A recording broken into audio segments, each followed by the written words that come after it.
Hello again, and welcome back to Hold for Sound. Let's talk media production.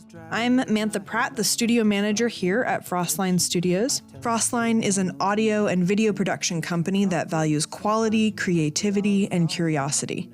This podcast spotlights some of the lesser-known things that happen behind the scenes in media production, from music to film and beyond. Whether you're an industry professional, an aficionado, or you just want to learn more, we hope you come away from listening with a broader understanding of media production.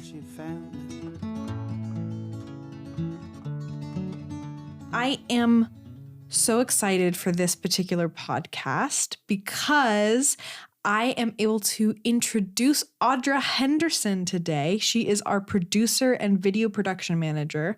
Welcome, Audra. Thank you. Audra is the newest member of our team and has quickly become one of the most indispensable. She has been with us officially for like a year and a half, because you started with the herring egg shoot, and it was April of 2023. April of 2023. Yeah, first week in April. I don't know. It's a time warp. It's a Once time warp. Once I got here, I just was like, this is where I'm staying. So yeah, how time flies. Mm-hmm. Well, even when you had just started with us, it was immediately apparent that, like, I don't know how we functioned without you before.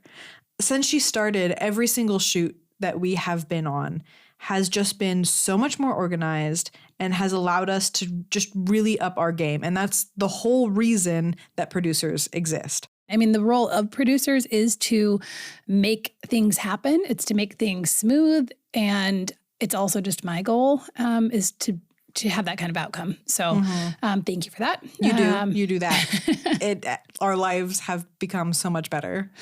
Well, to be fair, Frostline also grew at a rate that was pretty quick right after. I mean, there was a growth period and it was just a smaller team. And then all of a sudden, right, it was a bigger team. And so you didn't really need, I think, a producer for a lot of that stuff in the beginning. So tell me, what got you into producing? I mean, everybody I think has a unique story how they get into this business. But I mean, my story is I grew up watching television, like a lot of people do. And I really just kind of fell in love with movies. And it's still something that my family and I, in particular, my brother and I still do at this very late, point in our lives. We're well beyond childhood and we still do movie references. And it's just part of, kind of our childhood. But I really love film. And I knew that I wanted to do something in entertainment, even when I was really young at 6. I actually always wanted to be on camera, but I really don't like being on camera. I mean, and this was a real struggle for me. So,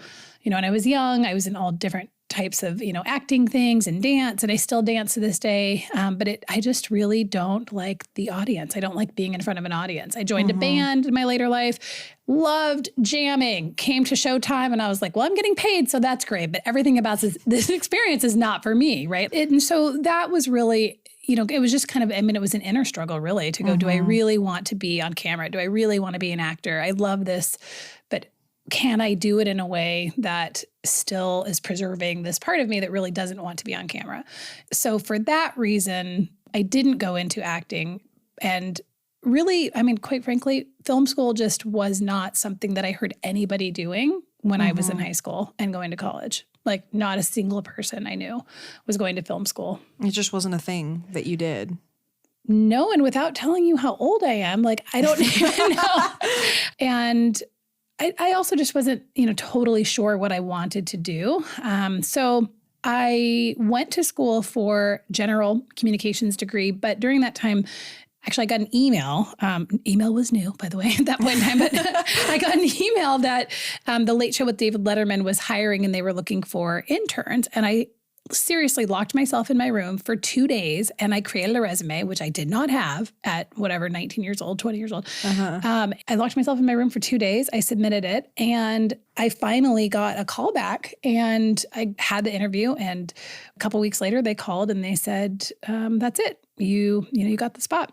What was that like? I packed up my stuff and I came home for Christmas And instead of going back to school, I landed in New York City, which I had only been to one other time. And I took a cab to this place that I had found to rent, and it was tiny and pretty awful. And boxes were there, and it was not my favorite night. It was, I was thinking, like, what am I doing? Yeah. You know, it was right. It was like January 2nd or 3rd. And I'm just thinking, what am I doing here? And you took time off school to do this. It was full time. It was a full semester, full-time internship. And for people who don't know what studio hours are like, they're generally 12s, right? So that in itself is a huge change if you're not used to working 12-hour days, and in a city with however many millions of people live in New York City, in Manhattan.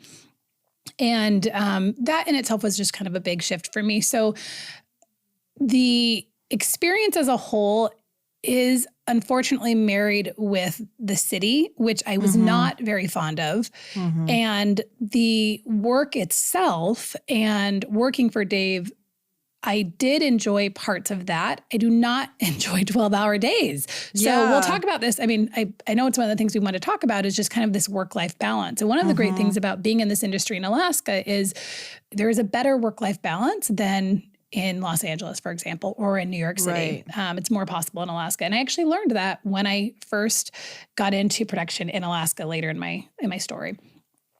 So New York was challenging for me in just the environment. Everybody who worked in that office, though, and worked for Dave really thought that their department was the best department. Without them, the show was nothing, right? So talent fully believed the only reason people watch this show is to watch Vince Vaughn and these people, these talent that I brought in. And the writing department thought the same thing. The only reason there is even anything to talk about is because we write it, we write the script, blah, blah, blah, blah. You know, the producers thought that, the musicians thought that, you know, Paul Schaefer and the CBS Orchestra Band, you know. It's true. The show would not happen without any of those departments. But they all not thought that they one were in particular. Yeah. And they all thought that they were the best, which, you know, when it comes to what makes a really quality show, you do need to have that kind of wherewithal to persevere and to really do the job to the best of your ability, to be around a bunch of type A people who all really think that what they do is really, really important. I mean, you have so many people who are best at what they do in one building together, and it made a show that lasted, well, right, one of the most, if not the most successful talk show of all time. That was really, like, even though there is that sort of competitive attitude, that works for some people. Some people really thrive in that environment. I get the sense that that's not the case for you, but I imagine it was really valuable for your first experience in the industry to be around all of these people who are really at the top of their game. So what department did you work in? Which department was the best according to you? Well, you know what, actually, you know, the most fun was the music. There was one music intern and it was just a lot of partying, really. I think it was a lot of fun. You know, they started late, they went late, they're musicians. It was a really good time. But I was in research, and what research did is everything really that needs to happen to create the information, and which a script was created, and which they did or did not follow, right, depending on the guest. But research would collect all of this information about a particular guest and then hand it to the writing department, and then they would turn it into the script. So they had me going all over the city to different, you know, places to sometimes pick up something. What I like to do is I loved going to the CBS archive library and going through microfilm and looking at just historical things, which I'm not a historical person at all, but it was really cool to take all this information. And then they would, you know, find the script from that research. Is that where the show starts in research? Did it come from a different department before that? And then where did it go after? And were you able to sort of work or at least see how the show got built through all the stages? Yes, I was a part of that entire process, observing it for sure, but also, you know, hands in for a lot of it. So essentially it would come from, we want to have this guest on. We haven't had this guest on in some time. Talent department would say, this is the guest we want. I think Dave's office would approve it. And then it would go to research next. Collect everything you can on Jennifer Lopez since the last time she was on. And they're looking through, you know, magazines, and we didn't have social media then, actually. So they were not using social media, but everything that they could find, everything from latest movie to where they went on holiday, et cetera, et cetera. Then from there, they would take that, essentially make a file or add to this file and give it to the writing department. And the writing department would go through and they would create a script based off that.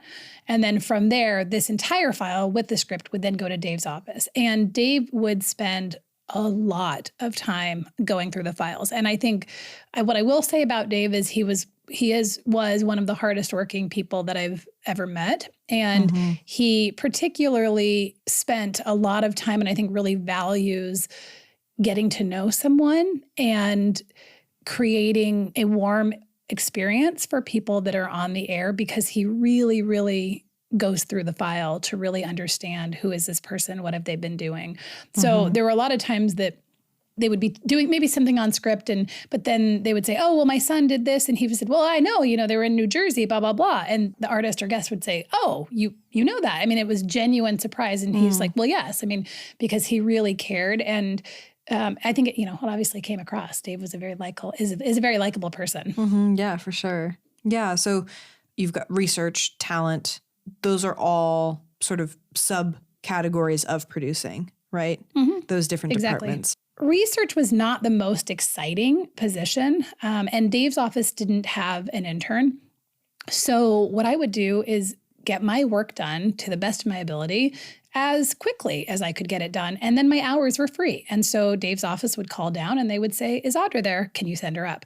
And so I ended up doing a lot of things for Dave and getting to know him more as well from that experience. That's pretty cool. What kind of stuff did you do? Well, I mean, it was oftentimes like, going and, working with his chef to go get dinner or something. But I think, why is that valuable for me? Because in life, we have work that we do, and sometimes it's just to pay the bills. But when we put our energy into that to do a good job, but also to leave some room, that's where I think kind of that magic is. I mean, the best part of that was really this process of learning, this is how a show works, but also this is how I work, right? Yeah. That was like the best part of it. What was that thing that you learned about yourself? Because you mentioned before that you were interested in going and being the talent on the screen, and then you have this experience in research. Did that change how you saw what was possible in production? Well, yes. I mean, one of the things I learned is I don't actually love being in a studio.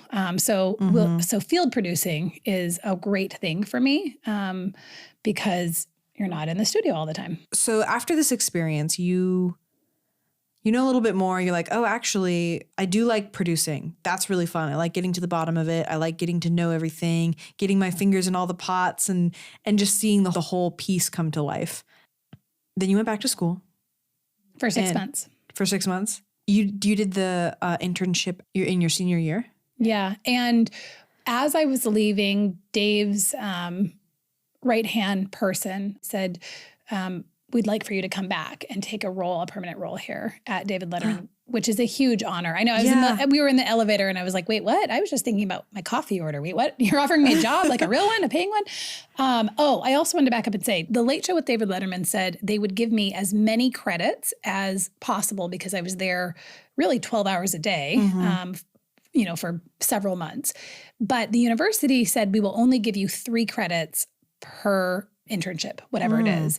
So really, it was essentially like taking a year off. I only got 3 credits for the entire time. I still graduated on time, but so I had 6 months left. And that was the point at which that that Mary said to me, we'd like to bring you on full time. And truthfully, because of my kind of distaste for living in New York City and not having a lot of personal space and not having a vehicle and sunshine and greenery and the ocean, really. I mean, obviously the ocean is there in Manhattan, but it's not the same. No. And I think I always joke that had I taken a internship at Leno instead of Letterman, I probably would have stayed in the city and continued through this industry in a much more predictable route. But instead, I said, no, thank you. I'm not moving back to New York. I'm not moving here. I don't want to be here. And then I really didn't know what to do because I went from 0 to 60. And then they're saying, we love you and we want you to stay here. And I'm saying, no, I didn't know how to take a C once I'd gotten an A. Like, I just was like, I don't even know what to do. I think I need to completely get out of this as a whole. Like I just didn't know what to do. And like I said, really reality television was not what it is now. In fact, there was one show I remember when I was in college, and it was Survivor. There were no other reality shows. So in my mind, besides like talk shows, it was really, you are working on film, you're working in movies, you're working on a series, you're working in a studio for the most part. Wow. So there wasn't a big middle like there is now. So you're thinking, yeah, this was a cool experience, but it was just a lot for me, and I'm not seeing a long-term future in this. Correct. Well, you did still end up here, kind of. So what was the step from there? You went back to school for 6 months, graduated with a communications degree. Did you know where you were going to use it? Or did you have an idea where you would use it if it wasn't in production? Zero. It was a very confusing time to have this experience and then go. I liked parts of it, but I don't want to go back to that. And when you say no to David Letterman, what are you going to do next? Right. So it was confusing. I took a big gap from production and completely went a different direction and went into health. And I didn't know what to do with my love for production. So my senior year of graduate school, you have to write a thesis. And I had two very different ideas for this thesis. One was a wellness center, and one was a wellness show. And I remember I had a classmate who was a cinematographer, and I said to him, I don't know if I should do this, if I should do this. I'm just really struggling. And he said, you should do the show. And I said, why do you say that? And he said, because when you talk about it, you have a sparkle in your eye. And that was it. I mean, it was like, I can see him telling me that. And I said, you're right. That's it. And so it was a very clear fork. And so I wrote a television show as my thesis. I spent an entire year researching this. And then I donated 40 hours, because that's part of the requirement, to a production company here in Anchorage that has dissolved, but it was called Pixic Production Company. And I learned a lot from Pixic. And what I really loved about it was that it was this small team. We did stuff that was fun. It felt like we did stuff that mattered, even when it didn't really. And we had this amazing balance of work and life and teamwork. And it was also a really great balance of field producing and studio producing. I mean, let's be honest, nobody wants to be outside all day in any environment, not in LA and not in Alaska, right? But you don't want to be in an office all day without windows, or in a studio all day either. For at least I didn't, some people really do. So once I found that, I thought, this is it. This is the perfect place for me. The problem was I did not want to stay in Anchorage at that point in time. And I had other life things happening. And I thought, this was so great. I hate to leave it, but I'm going to do what I think is best, and I will find a way to stay in it. And that's what happened. So I was in Juneau, and I kept, through my connections here, every time there were gigs that would come through, I would get calls, and I just started essentially building my portfolio with random gigs, and not always a fancy title. I mean, I PA'd for a lot of them, even though I could have been doing more, right? That's what they needed, and it was fun, and I made the space for it. And so I learned a lot. So you're working occasionally as a PA, occasionally as a producer. What are all the different hats that you wear, and like, what does it mean somebody calls you and says, hey, we need a PA? What are all the different hats that you wore? And what did you learn from all of that? Did it help sort of like solidify the picture of like where you want to go? My mom has a saying, and she always says, she has several, but one of my favorites is, do what you love and the money will follow. And so I took PA gigs. They are not glamorous. I mean, sometimes it's just getting coffee, and a lot of times it's working crafty meal services and dealing with that. And sometimes you are, helping with luggage and helping with accommodations, and really, not, again, the most glamorous work, but it was fun to show up and see how it all ran, and to also not have a super responsible job, because right, it was fun. It made it less pressure. I love going on shoots. I'm generally the studio manager and answering phone calls and stuff here, but I love going on shoots because when I'm the PA, and I get to be part of it and see it all happen without having a lot of responsibility on my shoulders. It's a great thing to do, and to get you out and to experience lots of different parts of production. So I did that for a while, and then I worked my way up to fixing, which is between essentially a PA and a producer is being a fixer. And from there, I became a producer. Producing in general, a movie or TV producer is responsible for like finding and launching the project, for arranging like financing, hiring screenwriters, sometimes directors, key members of the creative team, really overseeing all of these elements of production, including pre-production, production, and sometimes post-production, depending on your role, right up until its release. And within that, field producers are those who are on location. So now with all of the reality television or unscripted television that exists, a lot of shows are never in the studio, or not never, but 90% on location or out in the field and 10% in the studio. But I mentioned all the things that producers do and all of the elements that they're responsible for. It's really the overseeing. So one of those elements, pre-production, I really, really, really love pre-production myself. I don't know that this is for everybody. It's just part of what I really like to do.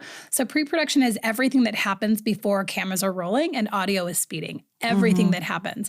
And it can be talent, locations, props, contracts, releases, creative things like storyline, preliminary interviews. Sometimes it's sitting down and just brainstorming, what do we want to do? The creative process. I really love all of the things that happen in pre-production. And making it all come together and putting it into a call sheet and making it nice and clean and sending it out. And then I can kind of mic drop if I'm not on the shoot and go, my work here is done, right? Have a nice trip. Call me from Hawaii. Let me know how it goes. But, your accommodations are set. Your people are waiting for you. Roll out the red carpet. You should have a good time, when I'm doing pre-production. And then when I get to go on shoots, it's exciting. They're long days. Oftentimes you're dealing with a lot of things like weather and volunteers and talent and this camera and that audio. And it's just a lot of moving parts. And it's like a circus. And it's really, really fun to join the circus. And then the shoot's over and it feels like it feels like such an accomplishment. Yeah, it's like finishing a marathon or getting off of a roller coaster. You love pre-production, but you also love field producing, which is being a producer during the shoot. But you really have a lot of fun doing that research and wrangling all of the abstract ideas into something concrete. What was it that made you realize how much you loved pre-production? Was there a particular job or it just kind of solidified over this time? It really did. It's just because it's creative and, being a closet writer, I like that creative process. And it depends on what type of pre-production you're doing and what kind of, so if it's unscripted, there's a lot more creative ability, right? Than when it's scripted a lot of times and then it's much more, locations, logistics, releases, things like that. But I really love the creative element of pre-production. One of the things that you and I have talked about, and I think is important to mention, is I really bounced around a lot in my life, and this job to that job to this job to that job. And, for sure I heard different things like, you should really stick with one job in your resume, although this generation and times are very different now from that kind of older school thinking of you need to be in a job for this many years in order to, show that you're an asset to the company or whatever.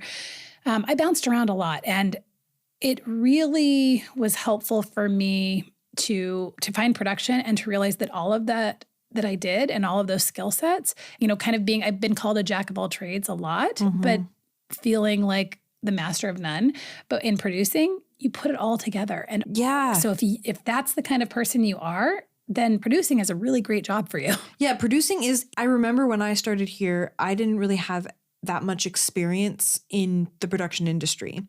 And so a lot of it was new for me. A lot of it was, what even is that? What is the producer? Who, because we didn't have you. I was sort of kind of trying to fill that role because we were, like we mentioned earlier, we had just grown so much that we were starting to need somebody to do that.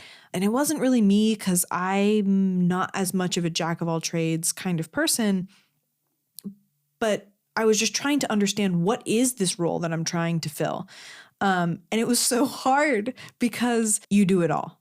Everything that happens before filming, you're in charge of it. essentially. Yeah. And then even when filming is happening, Still in charge. You're still in charge. Something's of it. wrong, Audra. Yep. Still in charge. Yep. Yeah. And that's one of the things is that we've really noticed now having you organizing those things is that the type of stuff we can capture, what we can capture, the quality of what we can capture while out on a shoot.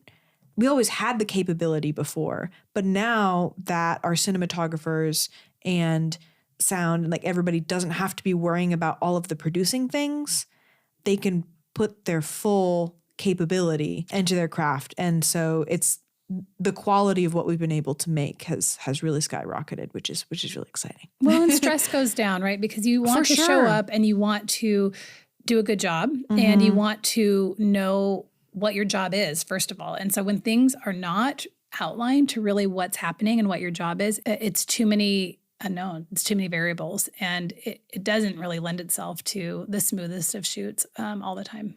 Yeah, for sure. So going back to your sort of story, at this point in your life, you are gigging and you're being a PA sometimes, you're producing other times, you've kind of moved up to being more of a producer as you've got more experience. I just kept taking gigs, as many as I could, that felt really good for me. And it was, hey, it's a 3-day PA. This is the rate. Okay, not glamorous. I'll do it. I remember there is one contact in particular who has sent me a lot of jobs, and we've become friends, over many years working together. But there was a job that was coming through, and she said, we need a coordinator, which in the hierarchy of positions, being a coordinator is a much bigger job, much more responsible, great for your resume. Mm-hmm. It was not the right time in my life, and I did not have any coordinator credits, and I knew that it would be, and it was a really big name.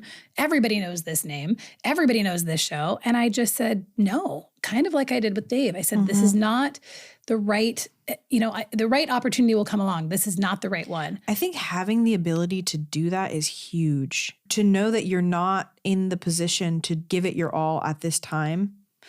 That's big and hard to do. It was. And I remember it so well and feeling like this is the right decision. I mean, without a question, but also feeling like, how am I turning this down?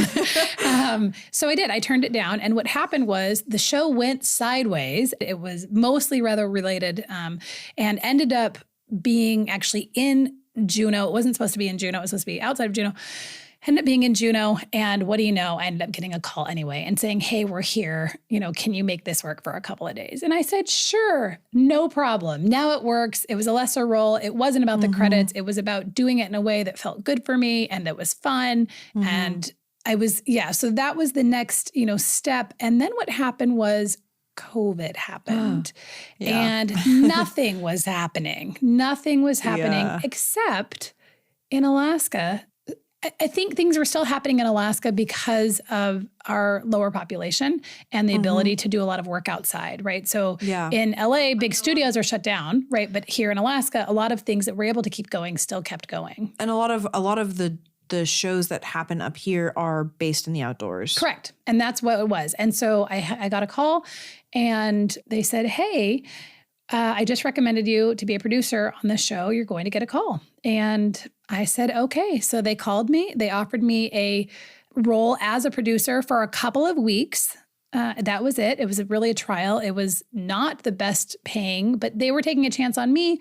And I was really taking a chance as well. And it was really tough. That first week, I was not used to field producing in really terrible weather in the fall in Alaska, long days, out of my home, out of my element, remote place, poor food choices. I mean, it was just tough. However, when you join the circus and you all support each other, there is this magic that happens. And I went, well, actually, that was kind of fun. I really stretched myself and I learned some things. And also, I think I'm not bad at this, right? And then they said, we'd like for you to come back. And I said, okay, and at a different location. They said, we'd like for you to come back. And I was packing my bags. And 3 days before I left, I thought I was leaving for 2 weeks. They said, no, 6 weeks. I was seriously packing my bags. And I went, oh, okay, 6 weeks it is. And same kind of thing as what happened in Letterman. They said, this is where you're going. Here's a rental car. You're going to drive 3 hours. You're going to go to this location. There will be a condo there for you. There will be a key under the mat. and that's your place. And then you will be pre-producing for the next week. And then the rest of the crew arrives and have a good time. See, we'll talk to you on the other side. Oh my God. Seriously. So it was the same kind of experience. I mean, it is an adventure, and that's the addicting part as For well. sure. Is, I have a plane ticket to a place I've never been, and then I'm going to essentially start a new life and have to work in this new place for a little bit. There were some tears. I can imagine. There were, also leaving my dog, but same thing at Letterman. I mean, there were some tears, like, what am I doing? And it becomes apparent, what I'm doing, and I end up loving it. So I ended up staying actually on that show for several years. So what were the things that you loved about it? What's the takeaway from that experience?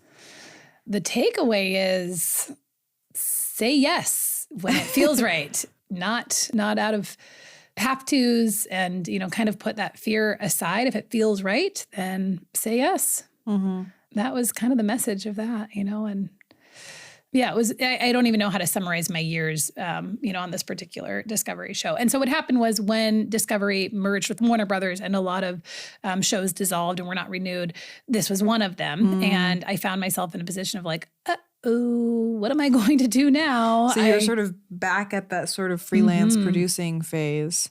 Yeah. So except I had responsibilities. And so I thought, I need to figure this out like right now. I'm not in a position where it doesn't matter, and I have low rent, and like I have a life now. And this is also an important part of producing, to say when you're freelance, the money can be really, really good, and it can be really, really fun, and it can also be unstable. And that's not for everybody. This is when we met you, right? Yes. Because we had a gig and we needed a producer. So I think we got your name from Paul Lawrence. Is that right? Actually, he gave me your name. So I started making phone calls. And by this point in my career, I had a lot of connections. And so I just started going through my connections and saying, what do you have? What do you have? What do you have? And my friend, Paul Lawrence, who I worked with, he said, call Frostline Studios, call Richard Cooper. I think he has some work in Juneau. And I did. I called Rich, and we just vibed immediately. And he said, well, I'm going to bring you on. Well, that very first shoot that I did, he wasn't here. And so it was the same kind of thing. Here's your crew. Never met him. And granted, I was only going to Sitka. It was a 20-minute flight versus the hours and hours that I traveled for other gigs. But here, go to this hotel. Here's your crew, and figure it out. Yeah, it was a little bit scary, I think, for us too. We were shooting the herring egg harvest in Sitka for a client that was based in Juneau. And so there was a lot of like logistical difficulties with that in terms of getting in touch with the people who we were going to meet up with in Sitka through people who are in Juneau and we're in Anchorage. And it was just, all of that was just making it slightly more difficult. And we needed hotels, and we needed this and that. And we're going to be out on this boat. And it was just like, we need somebody. And so you just came on, and we sent our crew off down there, and they met you at the airport. And I just remember the first thing I heard from that shoot was like, oh, Audra is amazing. Yes. How do we get Audra to work for us as our in-house producer? Because that was incredible. So yeah, the rest is sort of history. I just want to thank you for hearing it from the other side, because of all the shoots that I'd been on, when I went on that shoot, it felt like home. I met Hannah and Derek and our good friend Dan, and I was like, these are my people. This is my job. How do I make this work beyond now? It was like pouring rain on you guys the whole time, but every single picture I received, everybody had ear-to-ear smiles. It just looked like so much fun. And part of the reason it was fun was because there was not all of that producing stress that Hannah and Derek and Dan had to worry about. They could just focus on doing their jobs. Right. That was a game changer. Having somebody on the team who can really get us set up in the right way has been phenomenal. When we're talking about going on a shoot, I've noticed there's definitely so much less stress.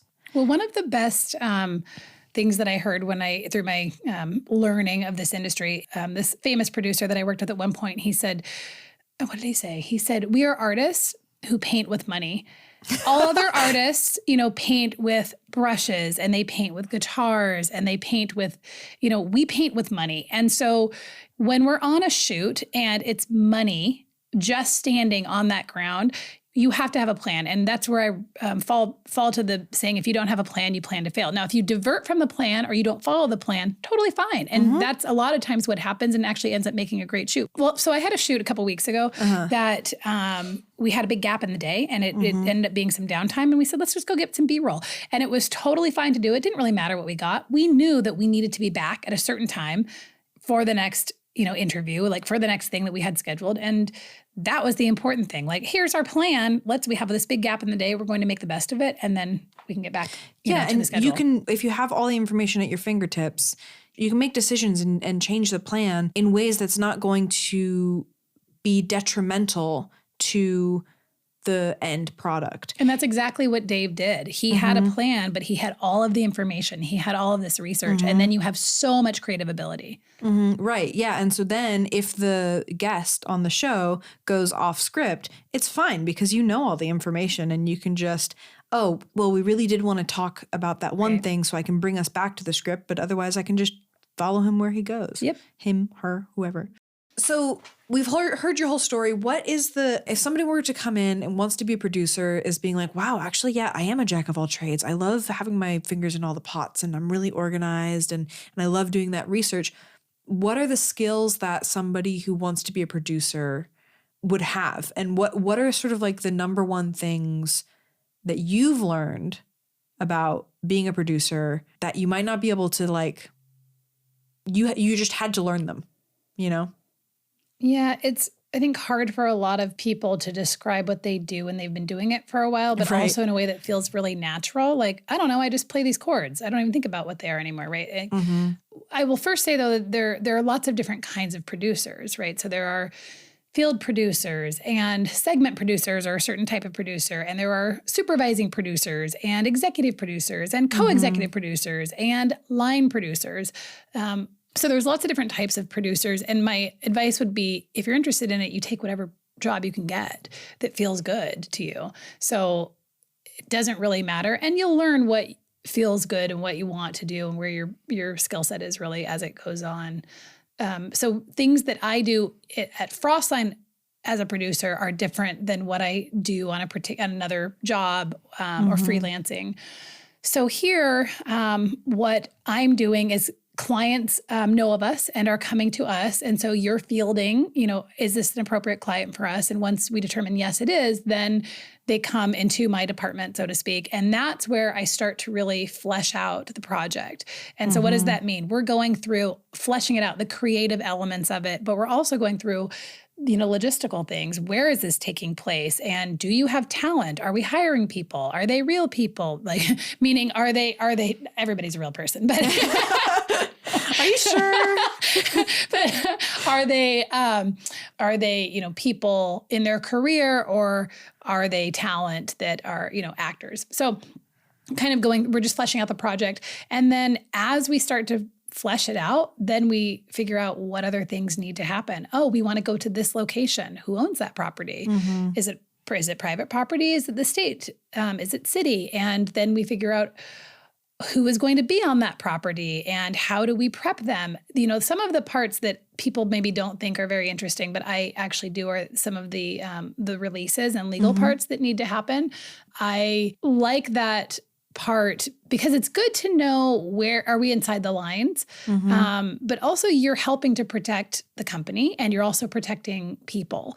And so that's what the forms do, right? Like, we are allowed to be on this property, we're compensating people for this property, or we're compensating them for their time. And so it feels like an equal value and exchange, right? And then it's everything that is up until the shoot is a lot of what is what I'm doing. I would say if you're not an organized person, being a producer would be really challenging. Communicative. You do need to communicate. I also think it's really important to be able to anticipate things that could present themselves. And that's everything from, I don't mean, this director of photography is having a bad day and therefore he or she needs, an extra cup of coffee, although sometimes it's helpful to see that too. And then you send a PA out and say, hey, we need a little something for the crew. Like we need to boost some morale here. So it is part of that.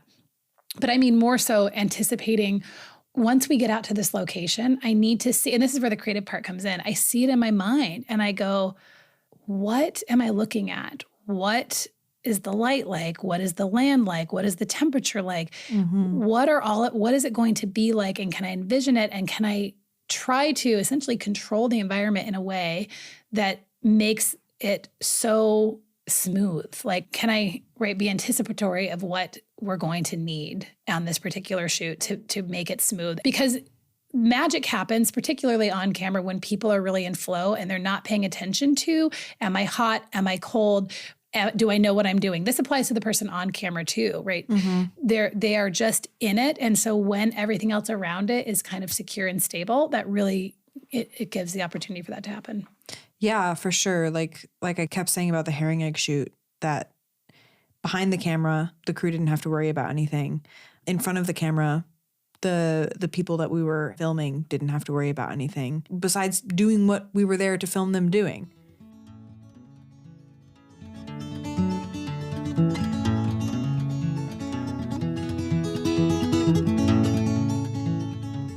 Maybe number one takeaway from today is to trust the universe and to trust yourself. That's funny.